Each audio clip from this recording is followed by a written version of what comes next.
കല്യാണം കഴിച്ചു പ്രണയിച്ച് കല്യാണം കഴിച്ച ഒരു പെണ്ണ്, പ്രണയിച്ച് കല്യാണം കഴിച്ച പെണ്ണ് ഭർത്താവ് ഗൾഫിലാണ്. കണ്ട നാട്ടിലുള്ള അന്യമതസ്ഥനായ ഒരുത്തന്റെ കൂടെ ഇങ്ങനെ കറങ്ങാനിറങ്ങി നാട്ടുകാർ പിടിക്കുകയുണ്ടായി. ഇപ്പൊ തൊലാഖിന്റെ ഡിവേഴ്സിന്റെ വക്കിലാണുള്ളത്. ഭർത്താവ് പറഞ്ഞു എനിക്ക് അംഗീകരിക്കാൻ പറ്റൂല, ഇതിനു മുമ്പ് ഞാൻ കണ്ടിട്ടുണ്ട്, ഞാൻ അപ്പോൾ ക്ഷമിച്ചു, പക്ഷേ ഇനി എനിക്ക് അംഗീകരിക്കാൻ പറ്റൂല.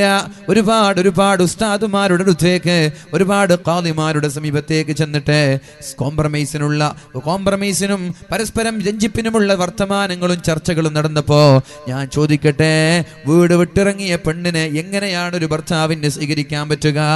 കണ്ടവന്റെ കൂടെ ഇറങ്ങിപ്പോവാൻ തയ്യാറായ ഒരു പെണ്ണിനെ എങ്ങനെയാണ് ഒരു ഭർത്താവിനെ സ്വീകരിക്കാൻ പറ്റുക? എങ്ങനെയാണ് ഉൾക്കൊള്ളാൻ പറ്റുക? എങ്ങനെയാണ് വിശ്വസിക്കാൻ പറ്റുക? ആർക്കൊക്കെ വേണ്ടി സ്വീകരിക്കാം? തൊലാക്ക് ചെല്ലുന്നില്ല, തൽക്കാലം ഡിവേഴ്സ് ചെയ്യുന്നില്ല എന്നൊക്കെ പറഞ്ഞിട്ട് ഒഴിവാക്കാതെ ജീവിച്ചാൽ ആ ഭർത്താവിന്റെ ജീവിതത്തിൽ സ്വസ്ഥത ലഭിക്കുമോ?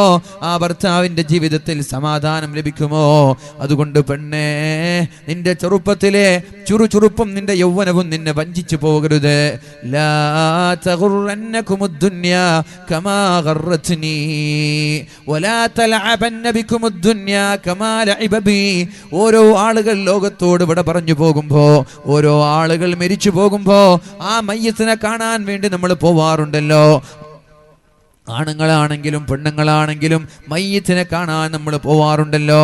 അങ്ങനെ മയ്യത്തിനെ കാണാൻ വേണ്ടി നമ്മൾ കടന്നു പോകുമ്പോ ആ മയ്യത്ത് നമ്മളോട് പറയുന്ന ഒരു ഡയലോഗുണ്ട്. ആ മയ്യത്ത് നമ്മളോട് പറയുന്നുണ്ട്, നമ്മളത് കേൾക്കുന്നില്ല. ഏ മോനെ, ഓ സഹോദര, ലാ തലഅബന്ന ബികുമുദ്ദുന്യാ കമാ ലഅബ ബി. ദുനിയാവ് ഞാൻ ദുനിയാവിൽ കളിച്ചതുപോലെ നീ ഈ ദുനിയാവിൽ കളിച്ചു നടക്കരുത്, ഞാനാകെ പെട്ടുപോയിരിക്കുകയാണെന്ന് ആ മയ്യത്ത് വിളിച്ചു പറയുമെന്ന് പരിശുദ്ധ റസൂലുള്ളാഹ്. വലാ തഗുറന്നകുമുദ്ദുന്യാ കമാ ഗറത് ബി. ഈ ദുനിയാവിനെ വഞ്ചിച്ചതുപോലെ നിങ്ങളും ഈ ദുനിയാവിന്റെ ഭംഗി കണ്ട് വഞ്ചിക്കപ്പെടേണ്ട, യൗവനത്തിന്റെ ചുറുചുറുപ്പ് കണ്ട് വഞ്ചിക്കപ്പെടേണ്ട. ഒരു 25, 28, 30 വയസ്സായി മുഖം ചുളിയാനും ചുക്കിച്ചുളിയാനും തുടങ്ങിയാൽ നിങ്ങളുടെ പിന്നാലെയുണ്ടായിരുന്ന ആളുകൾ, നിങ്ങളുടെ കാമുകന്മാരോ, നിങ്ങൾക്ക് വേണ്ടി ശബ്ദിച്ചവരോ, നിങ്ങളുടെ കൂടെ കോടതിയിൽ വന്നവരോ, നിങ്ങളുടെ കൂടെ പോലീസ് സ്റ്റേഷനിൽ വന്നവരോ, ഒരാളും നിങ്ങൾ തിരിഞ്ഞു നോക്കാനില്ലാതെ ഏതെങ്കിലും വേശ്യാലയങ്ങളിൽ അഭയം പ്രാപിക്കേണ്ട ദാരുണമായ ദയനീയമായ അവസ്ഥയാണ് പെണ്ണെ. ഈ തോന്നിവാസങ്ങൾക്ക് നിങ്ങളുടെ യൗവനം നിങ്ങളെ വഞ്ചിച്ചുകൊണ്ട് നിങ്ങൾ ചെയ്യാൻ തുടങ്ങിയാൽ നിങ്ങൾക്ക് അവസാനം ലഭിക്കാൻ പോകുന്നത്. അതുകൊണ്ട് അള്ളാഹുവിനെ പേടിച്ചിട്ട്, ഒരു നല്ല മുസ്ലിമായിട്ട് അള്ളാഹുവിനെ പേടിച്ചിട്ട് ജീവിച്ചോ, എങ്കിലേ ജീവിതത്തിൽ സമാധാനം ഉണ്ടാവുകയുള്ളൂ, എങ്കിലേ ജീവിതത്തിൽ അർത്ഥമുണ്ടാവുകയുള്ളൂ. അള്ളാഹു നമ്മൾക്ക് ബോധം നൽകുമാറാവട്ടെ. പക്ഷെ മാതാപിതാക്കളോട് പറയുന്നത്, ഇങ്ങനെയുള്ള അലവലാദികളായ താന്തോന്നികളായ തോന്നിവാസികളായ ആണുങ്ങളും പെണ്ണുങ്ങളും ഉണ്ടാകുന്നത് നമ്മുടെ അശ്രദ്ധ കൊണ്ടാണ്. അവർക്ക് പഠിപ്പിക്കേണ്ട അദബ് പഠിപ്പിക്കാത്തത് കൊണ്ടാണ്, അവർക്ക് പഠിപ്പിക്കേണ്ട സംസ്കാരം പഠിപ്പിക്കാത്തത് കൊണ്ടാണ്, ചെറുപ്പത്തിലെ അഴിച്ചുവിട്ടത് കൊണ്ടാണ്. ചെറുപ്പത്തിലെ ഇഷ്ടമുള്ളതുപോലെ ജീവിക്കാൻ ഒരു നിയന്ത്രണമില്ലാതെ, തെറ്റ് ചെയ്യുമ്പോൾ ഉപദേശിക്കാതെ, തെറ്റ് ചെയ്യുമ്പോൾ ശാസിക്കാതെ, എന്ത് തെറ്റ് ചെയ്താലും മകന്റെ കൂടെ നിന്നിട്ട് അവർക്ക് തിന്മകൾക്ക് പ്രോത്സാഹനം നൽകിയ ഉമ്മമാരെ, ഉപ്പമാരെ, ആ മക്കളാണ് നിങ്ങളെ നാളെ അള്ളാഹുവിന്റെ കോടതിയിൽ തള്ളിപ്പറയുന്നത്. റബ്ബനാ അരിനല്ലദീനി അളല്ലാനാ മിനൽ ജിന്നി വൽ ഇൻസ് لنجعلهما تحت أقدامنا وليكونا من الأسفلين. നാളെ സ്വർഗ്ഗത്തിലേക്ക് പോവേണ്ട ഉമ്മ, സ്വർഗ്ഗത്തിലേക്ക് പോവേണ്ട ഉപ്പ, രണ്ടുപേരും സ്വർഗ്ഗത്തിലേക്ക് കയറി സ്വർഗ്ഗത്തിലിരിക്കുമ്പോഴാണ് ഡോറ് മുട്ടുന്നത്, ഒരാൾ കടന്നു വരുന്നത്. ആരാണെന്നറിയോ? നരകത്തിലേക്ക് മക്കളെ അള്ളാഹു കൊണ്ടുപോവുകയാണ്. ഏത് മക്കളെ?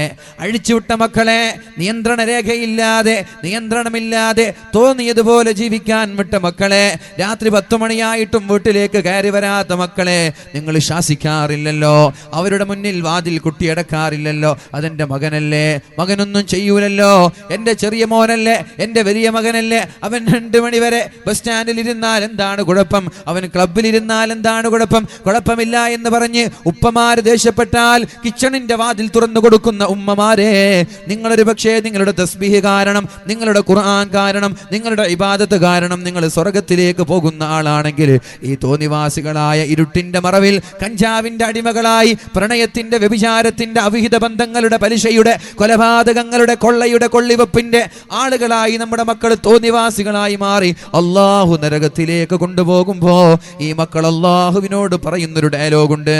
അല്ലാഹുവേ ലാ അദ്ഖുലുൻ നാറ ഹത്താ യദ്ഖുല അബീ മിൻ ഖബ്ലി. എൻ്റെ ഉപ്പ നരകത്തിലേക്ക് പോവാതെ ഞാൻ നരകത്തിൽ പ്രവേശിക്കൂല.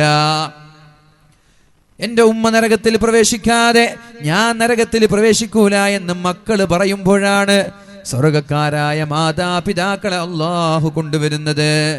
എന്തിനാണ് ഉമ്മയെയും ഉപ്പയെയും നരകത്തിലേക്ക് കൊണ്ടുപോകുന്നത്? അല്ലാഹുവേ റബ്ബനാ അരിനല്ലദൈനി അളല്ലാനാ മിനൽ ജിന്നി വൽ ഇൻസ്. അല്ലാഹുവേ എൻ്റെ ഉമ്മയെയും ഉപ്പയെയും കാണിച്ചു താ അല്ലാഹ്. എന്നെ വഴികേടിലേക്ക് നയിച്ച എൻ്റെ ഉപ്പ, എനിക്ക് നന്മ പറഞ്ഞു തരാത്ത എൻ്റെ ഉപ്പ, പഠിക്കുന്ന കാലത്ത് കണ്ടവന്റെ കൂടെ നടന്നതും കണ്ടവന്റെ കൂടെ സഞ്ചരിച്ചതും ഉപ്പാക്ക് പ്രശ്നമായിട്ടില്ല. ഞാൻ ഇങ്ങനെ മൊബൈൽ ഫോണിൽ പകൽ നേരം വരെ സംസാരിക്കുന്നു ഉമ്മാക്ക് പ്രശ്നമായില്ല. ഞാനിവിടെ ചെമ്മാടികളുടെ കൂടെ ജീവിച്ചതും ഉമ്മാക്ക് പ്രശ്നമായില്ല. എന്നെ ഉപദേശിക്കാത്തത് കാരണമല്ലേ എനിക്ക് നരകം ലഭിക്കാനുള്ള കാരണം. അതുകൊണ്ട് എന്നെ ഉപദേശിക്കാതെ ഉമ്മയെ നരകത്തിലേക്ക് വലിച്ചെറിയൂ എന്ന് പറഞ്ഞ് സ്വർഗക്കാരായ ഉമ്മമാരെ നരകത്തിലേക്ക് കൊണ്ടുപോകുമെന്ന് പരിശുദ്ധ റസൂലുള്ളാഹ്. അല്ലാഹു നമ്മളെ കാക്കുമാറാവട്ടെ. അല്ലാഹുവേ ഞങ്ങളുടെ മക്കളെ സ്വാലിഹീങ്ങളിൽ പെടുത്തണേ അല്ലാ. അല്ലാഹുവേ ഞങ്ങളുടെ മക്കളെ നന്മയുടെ പാതയിൽ നീ എത്തിക്കണേ അല്ലാ. ഇനി വേറെ ചില മക്കളുണ്ട്. ആരാണ് ആ മക്കളെന്നറിയോ? ആ മക്കളുടെ കഥകൾ കേൾക്കണോ ഉമ്മമാരെ? ഇവിടെ അച്ചടക്കത്തോടെ മക്കളെ പഠിപ്പിച്ച ഉമ്മമാർ, ദീനീ വിദ്യാഭ്യാസം നൽകിയവർ, അവരെ സാലിഹീങ്ങളാക്കി വളർത്താൻ അധ്വാനിച്ചവർ, ഇൽമ പഠിപ്പിച്ചവർ, നിസ്കാരം നഷ്ടപ്പെടുമ്പോൾ അവരോടൊന്ന് ദേഷ്യപ്പെട്ടവർ, സുബഹി നിസ്കരിക്കാതെ കിടന്നുറങ്ങുമ്പോ ഒന്ന് വാതിൽ തള്ളി തുറന്ന് അവരുടെ മുഖത്തേക്ക് വെള്ളമൊഴിച്ച് സുബഹി നിസ്കരിക്കാൻ നിർബന്ധിച്ചവർ, സിനിമ കണ്ടതിന്റെ പേരിൽ ഒരു മാസക്കാലം പിണങ്ങി നിന്ന് അവർക്ക് ഭക്ഷണം പോലും നൽകാതെ, ക്യാഷ് പോലും നൽകാതെ പിണങ്ങി നിന്ന ഉമ്മമാർ, വൈകി വന്നപ്പോ രാത്രി 10 മണിയായി വീട്ടിലേക്ക് വരാത്തതിന്റെ പേരിൽ കിച്ചണിലെയും അടുക്കളയുടെയും മുൻഭാഗത്തെയും ഡോറുകൾ കുട്ടിയടച്ച ഉമ്മമാർ, തെറ്റ് ചെയ്തതിന്റെ പേരിൽ, കളവ് പറഞ്ഞതിന്റെ പേരിൽ ശാസിച്ച ഉമ്മമാർ, ഇങ്ങനെയുള്ള ഉമ്മമാർ, ആ ഉമ്മമാർ ഒരു പക്ഷേ അവർക്ക് ഇബാദത്തില്ലാത്തതിന്റെ പേരിൽ നരകത്തിലേക്കാണ് പോകുന്നതെങ്കിൽ ഈ ഉമ്മമാര് കാരണം നന്നായ മക്കളുണ്ടല്ലോ, അവർ സ്വർഗത്തിലെത്തുമ്പോഴാണ് അള്ളാഹുവിനോട് ചോദിക്കുന്നത്, അള്ളാഹുവേ എൻ്റെ ഉമ്മ എവിടെ, എൻ്റെ ഉപ്പ എവിടെ, എൻ്റെ മാതാപിതാക്കൾ എവിടെ അല്ലാ? അപ്പോഴാണ് അള്ളാഹു പറയുന്നത്, നിന്റെ മാതാപിതാക്കൾ നരകത്തിലാണ് മോനെ. അല്ലോ, എൻ്റെ മാതാപിതാക്കൾ നരകത്തിലോ? എന്നാൽ എനിക്ക് സ്വർഗം വേണ്ട, എൻ്റെ മാതാപിതാക്കളില്ലാത്ത സ്വർഗം എനിക്ക് വേണ്ട എന്ന് പറഞ്ഞ് സ്വർഗത്തിൽ നിന്നിറങ്ങിയിട്ട് മാതാപിതാക്കളുടെ കൈയും പിടിച്ച്, നരകക്കാരായ മാതാപിതാക്കളുടെ കൈയും പിടിച്ച് സ്വർഗത്തിലേക്ക് കൊണ്ടുപോകുന്ന മക്കളായി ഇവർ മാറുമെന്നും പരിശുദ്ധ റസൂലുള്ളാഹ്. അല്ലാഹു അങ്ങനെയുള്ള മക്കളിൽ നമ്മെ പെടുത്തുമാറാവട്ടെ. സ്വർഗത്തിന്റെ ദറജ ഇങ്ങനെ അധികരിക്കുകയാണ്, ഖബറിന്റെ പ്രകാശം വർദ്ധിക്കുകയാണ്, ഖബറിങ്ങനെ വീതി കൂടുകയാണ്, ഖബറിങ്ങനെ വിശാലമാവുകയാണ്. സ്വർഗത്തിന്റെ ഓരോ സുഖങ്ങൾ ദൈനംദിനം വർദ്ധിക്കുമ്പോഴാണ് മരിച്ചുപോയ ഉമ്മ അള്ളാഹുവിനോട് ചോദിക്കുന്നത്, മരിച്ചുപോയ പിതാവ് അള്ളാഹുവിനോട് ചോദിക്കുന്നത്, അള്ളാഹുവേ എനിക്കെങ്ങനെയാണ് ഇത്രയും വലിയ മഹത്വം ലഭിച്ചത്, എനിക്കെങ്ങനെയാണ് ഇത്രയും വലിയ സ്ഥാനം ലഭിച്ചത്, എങ്ങനെയാണ് ഈ മനോഹരമായ കുപ്പായം എനിക്ക് ധരിച്ചത്, ഈ കിരീടം എനിക്ക് ലഭിച്ചത്, ഈ മനോഹരമായ സ്ഥാനമാനങ്ങൾ ലഭിച്ചത്? അപ്പോഴാണ് അല്ലാഹു പറയുന്നത്, ഭൂമിയിൽ നിന്റെ സാലിഹീങ്ങളായ മക്കളുണ്ടല്ലോ, ആ മക്കൾ നിനക്ക് വേണ്ടി ഇസ്തിഗ്ഫാർ ചൊല്ലിയിട്ടുണ്ട്. ഓരോ ഇസ്തിഗ്ഫാർ ചെല്ലുമ്പോഴും നിന്റെ ദറജ അധികരിക്കുകയാണ്, ഓരോ പേജ് ഖുർആൻ ഓതുമ്പോഴും നിന്റെ ദറജ അധികരിക്കുകയാണ്, ഓരോ നല്ല കാര്യങ്ങൾ ചെയ്യുമ്പോഴും നിന്റെ ദറജ അധികരിക്കുകയാണ്, ഓരോ സദഖകൾ ചെയ്യുമ്പോഴും നിന്റെ ദറജ അധികരിക്കുകയാണ് എന്ന് പരിശുദ്ധ റസൂലുള്ളാഹ് സല്ലല്ലാഹു അലൈഹി വസല്ലം നമ്മോട് പഠിപ്പിക്കുന്നുണ്ട്. അങ്ങനെയുള്ള സാലിഹീങ്ങളായ മക്കളിൽ പെടാനാണ് അള്ളാഹുവിന്റെ ഹബീബ് പറഞ്ഞത്, പ്രസവിച്ചാൽ ഉടനെ നല്ല പേരിട്ട് കൊടുക്കണേ, പേരിട്ട് കൊടുത്താൽ പിന്നെ പ്രായപൂർത്തി എത്തുന്നത് വരെ സംസ്കാരം പഠിപ്പിക്കണേ. 7 വയസ്സ് വരെ മക്കളോട് കളിക്കേണ്ട സമയമാണ്. 1 മുതൽ 7 വരെ മക്കളോട് കൂടെ കളിക്കേണ്ട സമയമാണത്. മഹാനായ ഉമർ തങ്ങൾ പറഞ്ഞു, മൻ കാന ലഹു സബിയുൻ ഫല്യതസാബല, ഒരാൾക്കൊരു കുട്ടിയുണ്ടായാൽ, ഒരാൾക്കൊരു കുഞ്ഞുണ്ടായാൽ, ഫല്യതസാബല, ആ ഉമ്മയും ഉപ്പയും മക്കളെ പോലെ കുട്ടിയായി അഭിനയിക്കണമെന്ന് മുഹമ്മദുർ റസൂലുള്ളാഹ്. കുട്ടിയെപ്പോലെ അഭിനയിക്കേണ്ടി വരും. അപ്പൊ എന്ത് ചെയ്യേണ്ടി വരും? കുട്ടി കളിക്കുമ്പോൾ കുട്ടിയുടെ കൂടെ കൊഞ്ചിക്കുടഞ്ഞ് കളിക്കണം, അവരുടെ കൂടെ നടക്കണം, അവരുടെ കൂടെ ഇഴയണം, അവരുടെ കൂടെ മത്സരിക്കണം, ഓടണം. ഇതൊക്കെ 7 വയസ്സ് വരെ കളിക്കണം കുട്ടികളുടെ കൂടെ. 7 വയസ്സായാലോ